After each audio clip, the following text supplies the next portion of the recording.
မိဖို့ပေါ်ကနေရှဲရတာစစ်စစ်ကိုယူဆောင်လာတာကတော့မော်တနုပါပဲဒါကတော့မော်တနုရဲ့ signature ဖြစ်တဲ့ရှယ်ဝက်အောင်နောက်ခောက်ဆွဲပေါ့ဒီဝက်အောင်နောက်ခောက်ဆွဲကစားတဲ့အခါမှာလည်းညီနဲ့လုံးဝမရှိရဲ့အပြင်ဒေချာချက်ပြုတ်ပြီးအချိုအချင်းအဆက်အရာအားလုံးအပြည့်စုံနေလို့မော်တနုရောက်ရင်စားကိုစားတင်တဲ့ menu လေးတစ်ခုနော်တိုဖူနွေးညက်ညက်လေးကိုအချိန်ပေးတိချကြိုးပြီးခောက်ဆွဲသားအီလေးရဲ့ခင်းနဲ့အမွေးချိုင်တွေထည့်ထားတာဆိုတော့ authentic စိမ့်စိမ့်မွေမွေမိမျိုး style တိုဖူနွေးလေးပါမော်ဒနုရဲ့လူကြိုက်များတဲ့မြေဦးမိရှိဆိုလေမိဖို့ပေါ်မှာတကယ်ကိုမြေဦးနဲ့ချက်ပြုတ်ထားတာပါမိရှိခောက်ဆွဲအထဲကအစာပလာတွေနဲ့ခင်းအနစ်ရောဆက်ထားတာအရာကအဆက်ဟက်ကိုမိနေရပဲ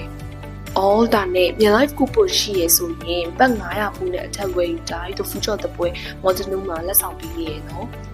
စားပြီးရဲ့အခါအချိုတဲဖိုးမှာထားတဲ့ strawberry လက်ဖြော်နဲ့ခေါပုတ်ချောင်းနေ့လယ်စာကအပြည့်စုံလာတဲ့ကိုပိုရပါပြီမော်တနုကတွားရတာလဲလွယ်တဲ့ Praknor BTS အနီးမှာရှိပြီးလိပ်စာအပြည့်စုံကို comment မှာဖော်ပြပေးထားပါတယ်နော်မော်တနုကတော့ရှင်းစာကြိုက်တဲ့တကယ်ချင်းတွေအတွက်စိတ်ကြည်နေစိတ်မှာအသေးချပါပဲ